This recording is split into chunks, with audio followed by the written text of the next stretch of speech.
Hello everyone, इस video में हम आपके क्लास 11 बायोलॉजी का चैप्टर 2 जो कि बायोलॉजिकल क्लासिफिकेशन है उसके जो एनसीईआरटी एग्जाम्पलर में एमसीक्यू क्वेश्चन दिए हुए हैं ना उनको डिस्कस करेंगे।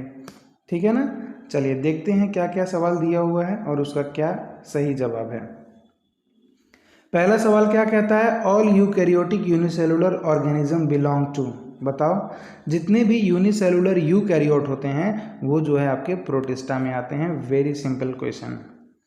फिर उससे भी आसान सवाल कि 5 kingdom classification was proposed by, सबको पता है R.H. वेटेकर, बाकी हमें देखने की ज़रूरत ही नहीं है। ठीक है, ऐसा कहना नहीं चाहिए, देखने की ज़रूरत नहीं है, पर अब इसमें भी तो आपको कोई डाउट नहीं होना चाहिए ना, इतना आसान सवाल है। Organism living in salty area are called as, तो साल्टी एरिया में साल्टी के लिए ये शब्द हैलो इस्तेमाल किया जाता है।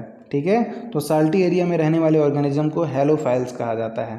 ठीक है जी, चलिए क्वेश्चन नंबर 4 देखिए। नेकेड साइटोप्लाज्म, क्या नेकेड साइटोप्लाज्म मल्टी न्यूक्लिएटेड और saprophytic are the characteristic of, किसका कैरेक्टर है?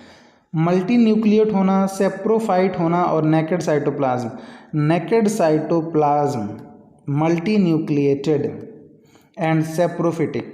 इसमें सेप्रोफिटिक कौन दिख रहा है बताओ? फंगी और स्लाइम मोल्ड दिख रहे हैं ना, लेकिन उसमें क्या है, फंगी में आप जो मल्टी न्यूक्लिएटेड वाला स्ट्रक्चर वो कहाँ देखते हो आपने प्लाज्मोडियम में पढ़ा होगा, मल्टी न्यूक्लिएट कंडीशन, और उसका सेल नेकेड भी, साइटोप्लाज्म जो है वो नेकेड भी होता है, तो इस वजह से आप ये डी ऑप्शन टिक करोगे। ठीक है, चलिए question number 5 very easy.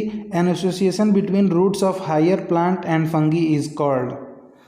Higher plant और फंगी के बीच में, हायर प्लांट के किसके, रूट ऑफ हायर प्लांट और फंगी के बीच में जो एसोसिएशन होता है उसको क्या कहते हैं? तो फंगी के लिए हम शब्द इस्तेमाल करते हैं माइको, और रूट के लिए इस्तेमाल करते हैं राइजा, तो दोनों मिलकर बनता है माइकोराइजा।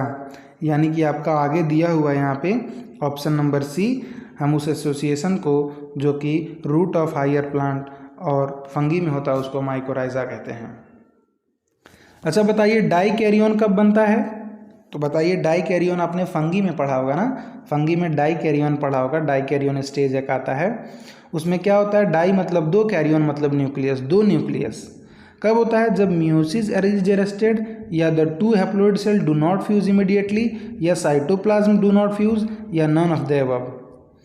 तो साइटोप्लाज्म का फ्यूजन वाला से तो कोई संबंध नहीं है, इसका मियोसिस से भी कोई संबंध नहीं है।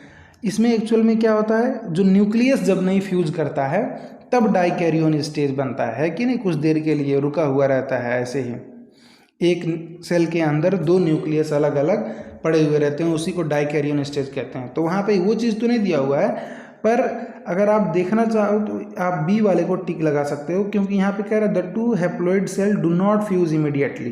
ठीक है, ये इन सब में से ये वाला थोड़ा ज़्यादा करेक्ट है, एग्जैक्टली करेक्ट नहीं है, पर आप बी आंसर लगाओगे इस क्वेश्चन में। अच्छा, कॉन्टेगियम वाइवम फ्लूइडम किसने बताया था? ये कंटेजियम वाइवम फ्लूइडम, इसका मतलब क्या होता है? Infectious living fluid. और ये लास्ट मेट्रिक इसका ये होता है याद करने का, हर वर्ड में एम आ रहा है ना, तो ये जिसका नाम एम से स्टार्ट है उन्होंने नहीं किया था, M.W. बेजरनिक, तो बी आंसर हो गया। अच्छा, वहीं पे माइकोबायोंट और फाइकोबायोंट किस में होता है? तो मैं आपको बता दूं, लाइकेन। लाइकेन क्या होता है? It is an association between अलगे एंड फंगाई। अलगे और फंगी के एसोसिएशन को हम लाइकेन कहते हैं।